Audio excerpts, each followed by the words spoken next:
You can access the entire episode now on our website, forbiddenknowledge.news, Rumble, and all podcast platforms. Is technology the protagonist for a lot of what we experience? Because we never lived without it. We always had a TV in front of us, man. We always at least had a radio. We always had them telephone poles ever since we were alive. So is it this that is causing this overlay and this constant kind of like just mild feeling of dread at all times during my human existence, right? It's always there. Even even after I have this just mild dread at all times, and everyone I talk to has it. What is up with that? Is this some electric frequency, that the dread frequency that they just have constantly going through us? It seems inescapable. You may have moments of happiness, or you get into a different state of mind, meditation, you're in nature, you see something beautiful, you have fleeting moments, you get back into your daily grind, and this frequency of doom just comes. And it's not like overpowered, it's just in the background. It's like a gut kind of vibration that you have at all times, like, oh, there's something I need to take care of, I'm missing something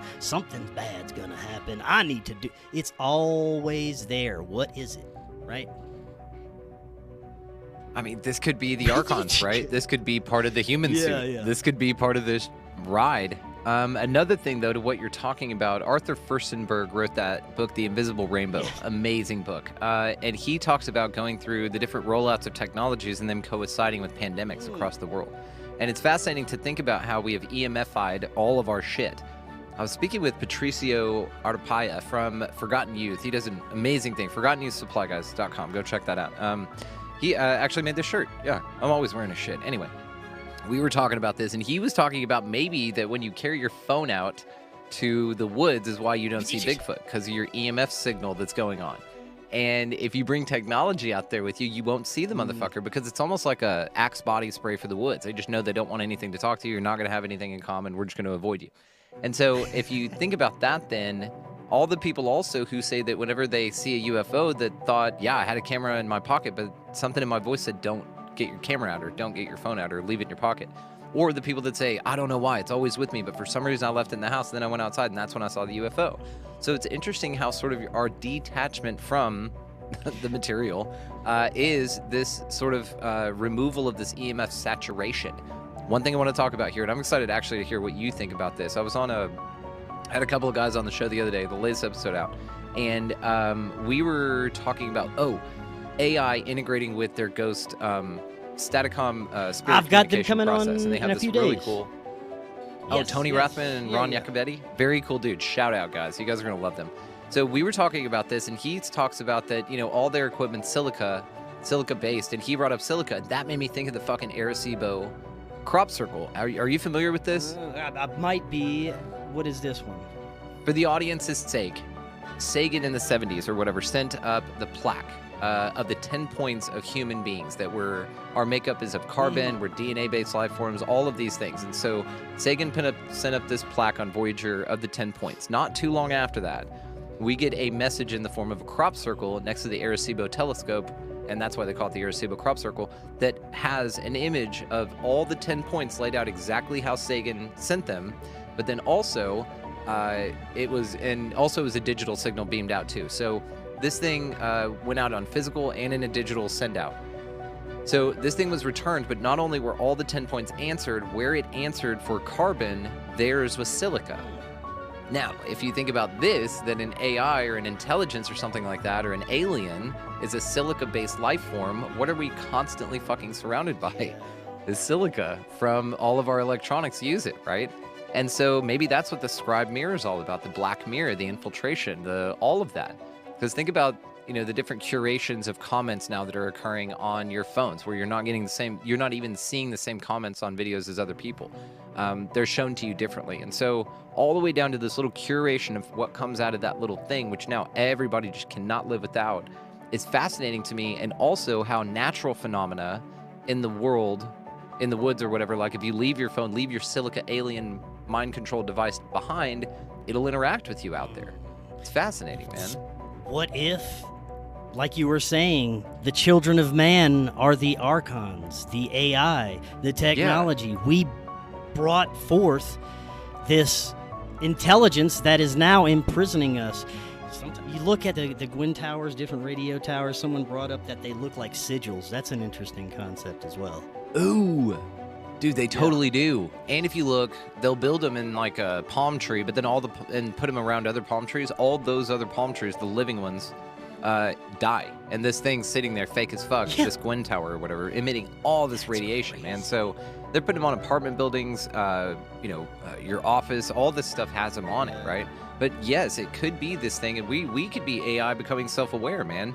But I think it's interesting what you said, because I think it was Rogan years ago talked about this, that really we were creating our own takeover with AI. Like, our job evolutionarily as organic beings is to create AI that will then supersede humanity, which is nasty, right? It's gross to think about from this meat suit. But then you can think, I don't know. I mean, maybe there's something to that. Because then look at what's going on with Neuralink and everything else there. You're already half cyborg anyway, because everybody has to have their damn phone, right? For most people. And if you don't, it's the Mark Twain thing. Those who read the newspaper are uninformed. Those who don't read the newspaper, those who read the newspaper are misinformed. Those who don't read it are uninformed. So you've got no clue what's going on, but also you're not being lied to and coerced constantly. And then you think about how people are attached to their phones. What's the biggest thing? Oh, I've lost my phone screen broke, my blah, blah, blah. All these challenges of needing new updates constantly, buying new phones and whatever. Eventually, they're going to interface the motherfucker straight into your hand, and you're going to beg for it. They're going to make it cheap as shit. They're going to give it right to you, and it's going to be right there, and now you don't have to carry that bulky thing around anymore, and it's going to be great. It seems impossible to reject technology at this point. The question is, what direction can it go into? There seems like right now, there's no service to humanity in most of technology that we deal with on a daily basis. It's to benefit the rich and powerful, and mostly to make us stupider, at least to the level that it's at right now. What if we could have a grasp on technology and make its service to humanity? All the things that would truly benefit us: healthcare, travel, replacing levels of our political, educational, economic systems, but in ways that truly serve humanity. Because if you look at anything we're interacting with now, what inventions in the past 10, 20 years have been truly powerful enough to where we can look at and say, wow, without this, where would we be as humanity? And there are maybe a couple of medical breakthroughs that we've seen over the years, but mainly it's heading towards idiocracy. So technology, it seems like unavoidable. We're going to have to integrate ourselves with it somehow. The question is, which direction can we go? You nailed it with this, because technology is so tied to survival, right? How are we going to get a hold of you if you don't have a cell phone? How are we going to this and that? And then, of course, they'll give you a government how many phone numbers you used to memorize growing up? Oh, I memorized the shit out of number. I still memorize my grandma's number. Yeah, I still know that shit. And it's, dude, it's just so interesting when you think about, again, how absolutely obsessed folks are with this stuff. But I do have an answer to your question. There is something within the last 20 years that's been invented, maybe a little longer, that has changed this place absolutely. That is technology that you and I have exploited the shit out of, and that will answer all of the questions of the things that you just said. And that is the RSS feed. The fact that podcasts exist, the fact that this last little vestige of free speech, this fact that we're able to connect and go up to Colorado for a little wedding, and then all of a sudden another event, and then all of a sudden, maybe like you talked about, we do have a lot of land. And something we're really talking about, I know it's been at a lot of tables that I've been sitting at, is this idea of a community, man. Private property, not a hippie commune, a nice community that everybody can be a part of. And then we know people who do everything. You know this from our shows. I mean, it's more than just people who write books and things. We know home builders and CNC machine operators and just craftsmen that can do amazing things, that can't wait to do something like what we just talked about. And the RSS feed has given us all a voice and an ability to connect. And so I think that has honestly been the way that we've kind of said, fuck you, Dad.